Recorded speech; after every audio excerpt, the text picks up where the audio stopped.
Assalamu alaykum wa rahmatullahi wa barakatuh. Bienvenue sur Al-Huda, l'espace où l'âme trouve la lumière et le cœur retrouve la paix. Aujourd'hui, nous allons aborder un défi que beaucoup d'entre nous connaissent bien, sans toujours oser en parler. Lorsque l'esprit s'égare en pleine prière, que faire pour retrouver cette concentration, cette humilité profonde qui fait de la prière un refuge? Restez avec nous pour découvrir un secret islamique puissant, enraciné dans la tradition et la sagesse, qui vous aidera à retrouver la sérénité dans votre connexion avec Allah, même quand votre esprit semble s'éloigner. Ce voyage intérieur, accessible à tous, est un pas essentiel vers la paix du cœur et la présence sincère en prière. Préparez-vous à accueillir ce rappel, à vous recentrer et à renforcer votre lien avec le Créateur, ici sur Al-Huda. Comprendre pourquoi l'esprit s'égare en prière. Il y a un combat silencieux qui se joue à chaque fois que tu t'adresses à Allah dans ta prière. Ce combat, ce n'est pas avec un ennemi extérieur, mais avec toi-même, avec cet esprit qui refuse parfois de rester concentré, qui s'évade, qui vagabonde vers des pensées lointaines, des soucis, des regrets ou des distractions inutiles. Ce phénomène, connu de tous ceux qui pratiquent la prière sincèrement, n'est pas un signe de faiblesse, ni une faute grave, mais plutôt une réalité humaine, une épreuve que tout croyant traverse. L'esprit, dans sa nature même, est instable, en perpétuel mouvement. Dans la langue arabe, on parle souvent de ce qui est nafs, la nature humaine qui contient ses contradictions, ses élans, ses hésitations. Lorsque tu te tiens devant Allah, prêt à lui adresser ta parole la plus intime, ton esprit, lui, semble parfois emprunter d'autres chemins, s'égarer comme un voyageur sans boussole. Mais pourquoi? Pourquoi cet esprit qui devrait être tourné vers la présence divine, part-il ailleurs? Ce phénomène est une forme d'agitation intérieure qui est naturelle. Elle traduit souvent l'état de notre cœur. Quand le cœur est lourd, encombré de préoccupations terrestres, quand l'âme est fatiguée ou dispersée, l'esprit réagit en s'éloignant de l'essentiel. La prière, pourtant censée être un moment de paix et de refuge, devient alors un terrain d'épreuve. Le vide intérieur, le manque de concentration, ne sont pas le fruit d'une mauvaise volonté, mais plutôt la manifestation d'un esprit troublé. Cette distraction, cette errance mentale, peuvent aussi être provoquées par l'habitude. Lorsque la prière devient un acte mécanique, sans réflexion, sans sentiment, le cœur se ferme peu à peu et l'esprit se dérobe. C'est comme si le corps s'exécutait, mais que l'âme, elle, était absente. La prière ne devient alors qu'une répétition de mots, de gestes sans âme. L'esprit s'éloigne parce qu'il n'est plus nourri par la conscience, ni par la ferveur. Il faut comprendre que cette errance n'est pas nouvelle, ni une faiblesse propre à un individu.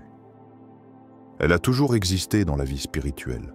Ce n'est pas la perfection d'être sans distraction, mais le chemin vers cette perfection qui compte. Celui qui remarque que son esprit s'égare est déjà en train de faire un pas vers la rectitude. Cette prise de conscience est précieuse. Elle est comme une lumière qui éclaire la faiblesse pour mieux la transformer. Dans la tradition islamique, il est aussi enseigné que l'ennemi, la force adverse dans ce combat spirituel, tente de distraire le croyant lors de ses moments les plus précieux. Le silence de la prière, le recueillement, sont des occasions où l'âme est vulnérable, où le mal peut s'immiscer par les pensées parasites. Il ne faut donc pas se décourager, mais comprendre que cette lutte fait partie du chemin. Au-delà de la dimension spirituelle, il y a aussi une dimension psychologique. L'esprit humain a besoin d'être entraîné, guidé, pour rester centré. Comme un cheval sauvage que l'on doit dompter, la maîtrise de la concentration demande de la patience et de la discipline. Ce n'est pas un don inné, mais une capacité à développer, à travailler, à fortifier. De même que l'âme a des saisons, la prière aussi traverse des phases. Parfois, elle est lumineuse, claire, profonde. D'autres fois, elle est plus obscure, troublée. Cette fluctuation est normale et ne doit pas être source de tristesse ou de culpabilité, mais plutôt d'encouragement à persévérer. Enfin, il est important de noter que l'esprit s'égare aussi lorsque la prière n'est pas préparée avec sérieux. L'ablution, la propreté, le fait de se tourner vers la Qibla ne sont pas seulement des gestes physiques, ils conditionnent aussi la préparation intérieure. Entrer dans la prière avec un esprit chargé de distractions extérieures est comme entrer dans un sanctuaire sans se purifier. Ce manque de préparation laisse la porte ouverte à l'égarement mental. Comprendre ces mécanismes est fondamental pour ne pas sombrer dans le découragement. C'est une invitation à changer son regard sur ce qui se passe en soi, à accueillir cette faiblesse avec bienveillance et à ne pas perdre confiance. La prière reste un acte sacré, un lien précieux, même si l'esprit parfois s'en éloigne. Cet état d'égarement n'est pas un échec définitif, mais un signal. Un rappel que le cheminement spirituel est un combat intérieur permanent, où chaque jour est une nouvelle bataille contre soi-même, ses pensées, ses faiblesses. Se relever, chaque fois que l'esprit se disperse, fait partie de la beauté de ce chemin. C'est là que réside la force réelle. 2. Le secret islamique, la khushu, humilité et concentration dans la prière. Dans l'expérience intime de la prière, il existe un secret transmis de génération en génération, un trésor spirituel qui ouvre la porte à une connexion profonde et véritable avec le divin. C'est la khushu. Ce terme, au cœur de la spiritualité islamique, désigne cette attitude intérieure de présence, d'humilité et de concentration qui transforme la prière en un moment de sérénité absolue. Le mot khushu peut être compris comme cette soumission du cœur, cette disposition à s'abaisser humblement devant celui qui est le maître de l'univers. C'est une posture de l'âme qui va au-delà des mouvements du corps et des récitations des paroles. C'est une conscience intense, une attention qui unit chaque souffle, chaque pensée, à l'acte sacré de la prière. Pourquoi est-ce si important? Parce que sans khushu, la prière peut devenir une simple formalité, un rituel dépourvu de vie, un passage obligé où l'on récite sans ressentir, où les paroles s'échappent sans pénétrer le cœur. La khushu réveille cette vie intérieure. Elle fait de chaque mouvement un acte d'adoration sincère et consciente. C'est elle qui fait de la prière un refuge et une source de paix. Mais comment atteindre cet état si précieux? La tradition islamique nous enseigne que la khushu se cultive, se travaille, se prépare. Elle ne naît pas spontanément dans le tumulte des pensées. Pour cela, plusieurs clés peuvent ouvrir cette porte. La première est la préparation physique et spirituelle avant la prière. L'ablution, ce geste simple et purificateur, n'est pas seulement un nettoyage extérieur, mais une purification de l'âme. En se lavant, on se libère aussi des impuretés intérieures, des soucis qui encombrent le cœur. Se vêtir proprement, se tenir dans un lieu calme et propre, orienter son corps vers la Qibla, ce sont des signes extérieurs qui préparent le cœur à s'humilier humblement. Ensuite, la compréhension et la méditation sur les paroles de la prière sont essentielles. Il ne s'agit pas de réciter mécaniquement des mots en langue arabe, mais de s'arrêter sur leur sens, de les faire résonner dans l'âme. Chaque phrase prononcée est une invitation à se rapprocher d'Allah, une expression de soumission et de reconnaissance. Réfléchir à ce que l'on dit, chercher à ressentir l'importance de chaque invocation, c'est nourrir le cœur et empêcher l'esprit de s'égarer. La khushu s'enracine également dans la conscience constante de la présence divine. Rappeler à son esprit que l'on est devant celui qui voit tout, entend tout, connaît le secret des cœurs, cela invite à un profond respect et à une humilité sincère. Cette conscience, appelée taqwa, agit comme un aimant qui attire le cœur vers le Créateur, renforçant la concentration. Il est aussi recommandé de lutter contre la précipitation, prendre son temps, éviter de courir à travers les mouvements, se donner la liberté d'habiter pleinement chaque posture. Ce ralentissement n'est pas une perte de temps, mais une véritable victoire contre la dispersion mentale. Dans cette lenteur choisie, le cœur s'apaise et l'esprit peut enfin se poser.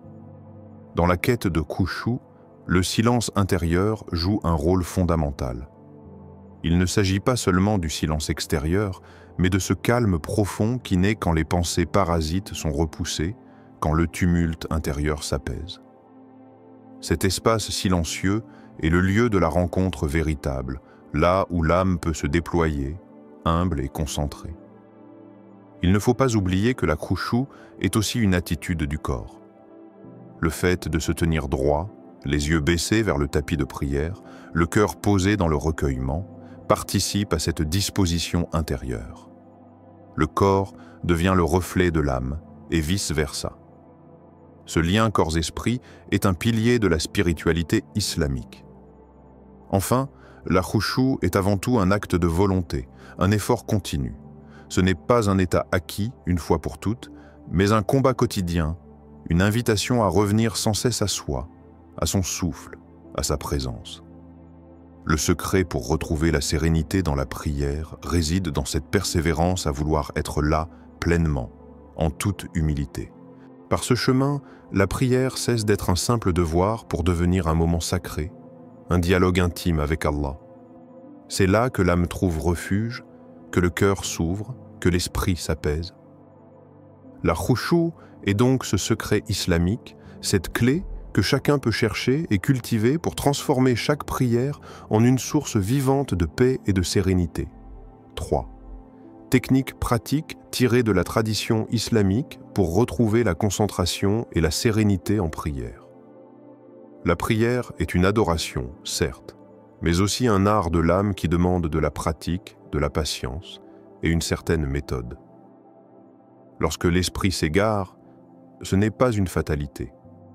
La richesse de la tradition islamique regorge de conseils concrets et éprouvés pour cultiver la concentration et la sérénité pendant ce moment sacré.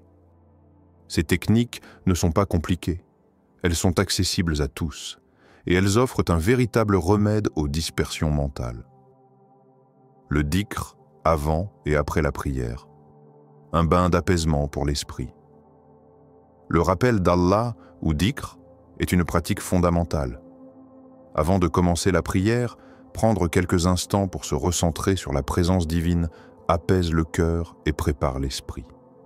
Dire lentement, en conscience, des formules comme « Subhanallah »,« Alhamdulillah » ou encore « La ilaha illallah », c'est plonger dans un océan de sérénité. Ce moment préalable est un sas entre le tumulte du quotidien et la concentration que la prière exige.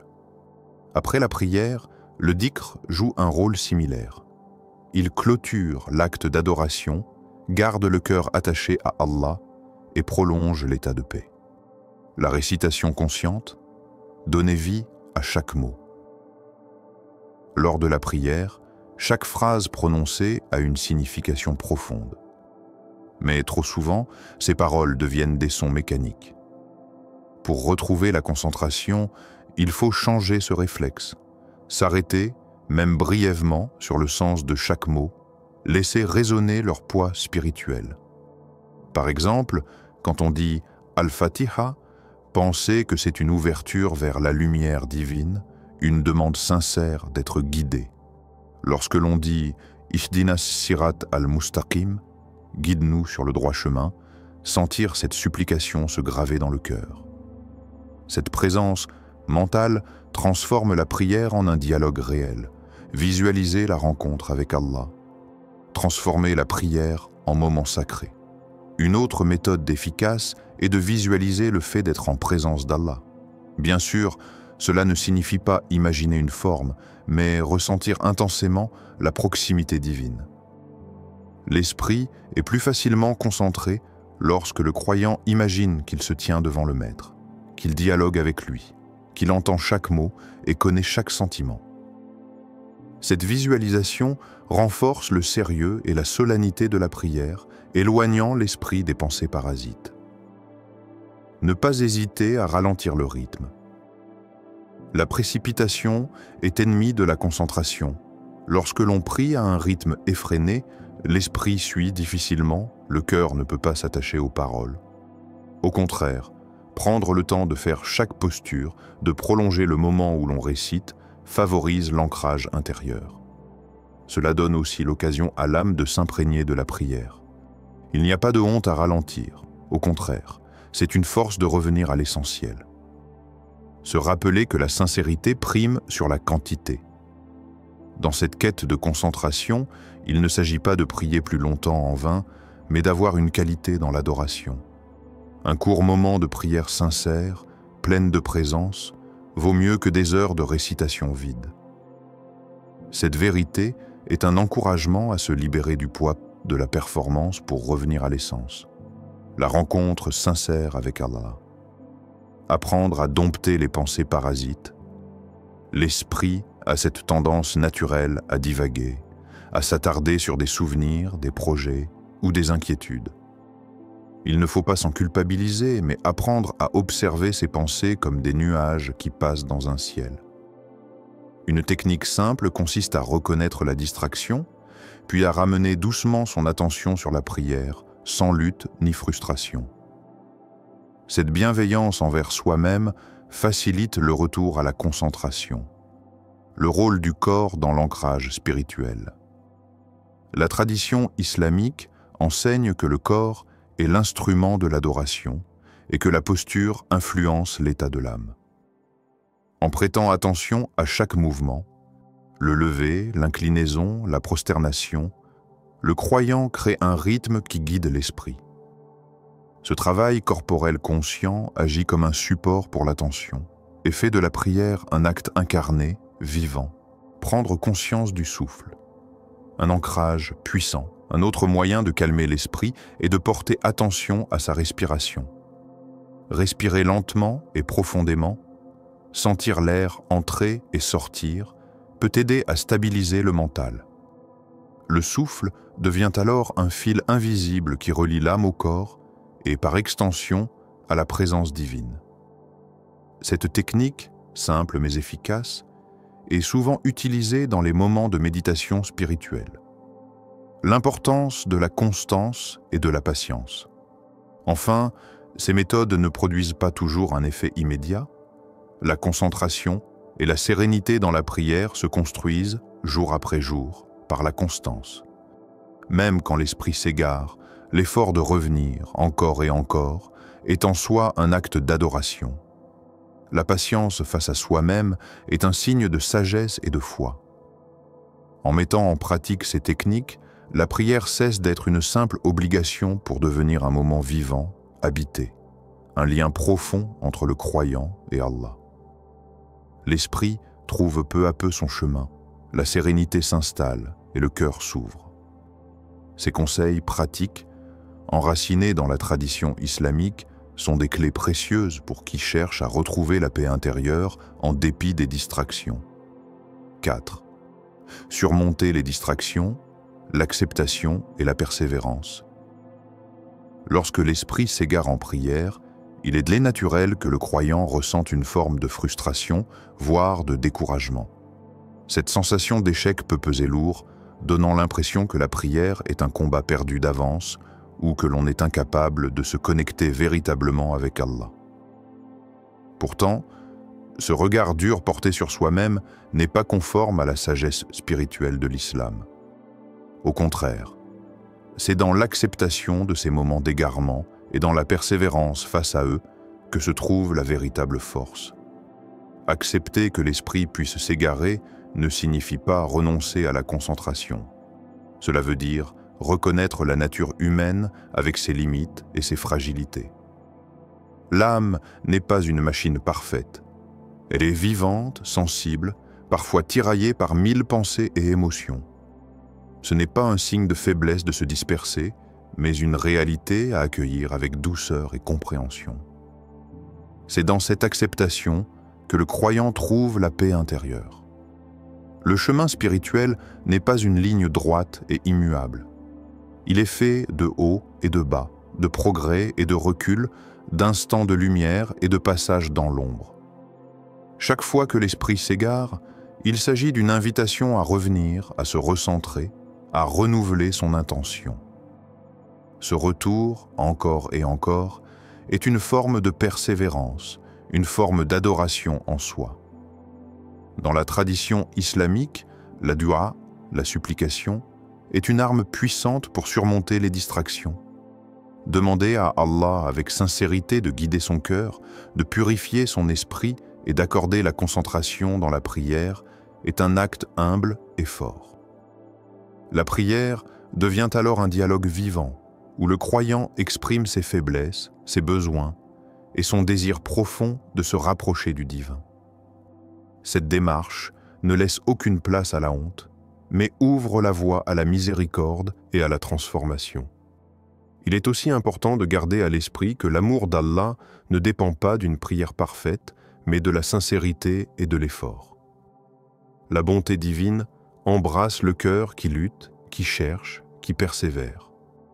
Chaque moment passé dans la prière, même accompagné de distractions, est précieux aux yeux du Très-Haut. Cette réalité libère le croyant du poids du perfectionnisme et du jugement sévère. La persévérance face aux égarements est une épreuve de foi. Elle demande de la patience, un autre pilier fondamental dans la spiritualité islamique. Être patient, ce n'est pas se résigner, mais tenir bon malgré les difficultés. C'est continuer à se présenter devant Allah jour après jour avec humilité et détermination, sans se laisser abattre par les erreurs passées. Une attitude clé pour avancer est de cultiver la bienveillance envers soi-même. Se juger durement ne fait qu'ajouter à la confusion intérieure. Au contraire, s'encourager doucement, se rappeler que l'effort compte plus que la perfection, nourrit le cœur et donne la force de persévérer. Cela demande un changement de regard, une éducation du cœur à la douceur et à la compassion envers soi.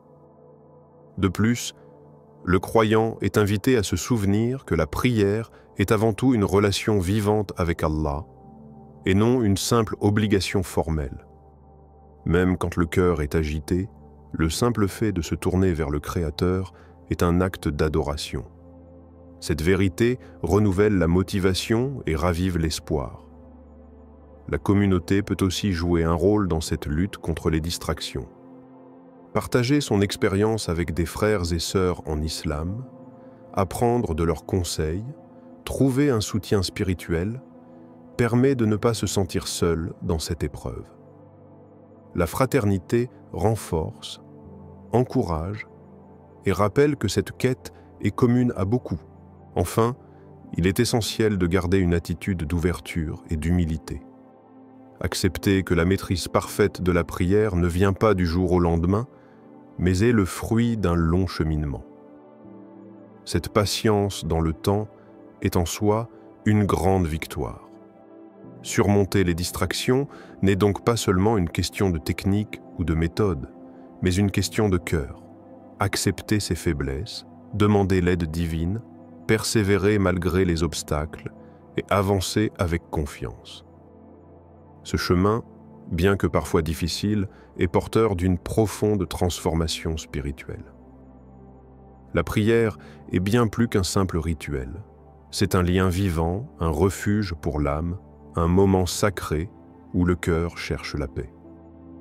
Même lorsque l'esprit s'égare, rappelez-vous que la khushu, la concentration humble et la persévérance dans l'effort sont des clés précieuses pour retrouver cette sérénité intérieure. Sur ce chemin, chaque pas compte, chaque retour à la prière est une victoire, et la miséricorde d'Allah est infinie pour ceux qui cherchent sincèrement. Si ce message a touché votre cœur, n'hésitez pas à le partager, à commenter vos expériences et à vous abonner pour continuer ensemble ce voyage spirituel. Barakallahu fikoum pour votre présence sur Al-Huda. Qu'Allah vous accorde paix et lumière dans votre prière. Assalamu alaykum wa rahmatullahi wa barakatuh.